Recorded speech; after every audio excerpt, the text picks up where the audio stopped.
Asia cup में title की जंग, पाकिस्तान और भारत की टीमें आज शाम 7:30 बजे दुबई में आमने सामने होंगी।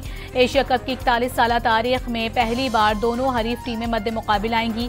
मद्दाहों का जोशो खरोश उरूज पर पहुंच गया। शहर शहर बड़ी स्क्रीनों पर मैच दिखाने का एहतमाम। लाहौर के पंजाब स्टेडियम में बड़ी स्क्रीन नस्ब कर दी गई। सूबाई वजीर खेल फैसल अयूब शहरियों के साथ मैच देखेंगे।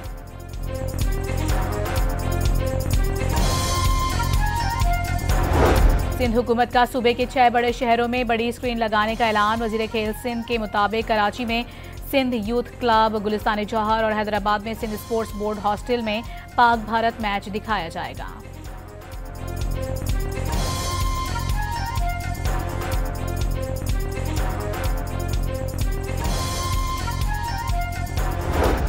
पाकिस्तान टीम में तब्दीलियों का इम्कान कम, बैटिंग ऑर्डर में तब्दीलियां हो सकती हैं। हारिस रऊफ भी मैच के लिए मुकम्मल फिट करार दे दिए गए।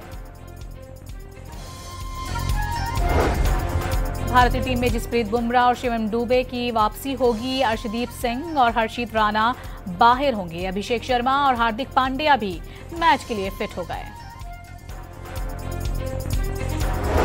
और चीन की जानिब से सैलाब मुतासरीन के लिए इमदाद। 2 तैयारों के जरिए 300 खैमे और 9,000 कंबल नूर खान एयरबेस पहुंचा दिए गए।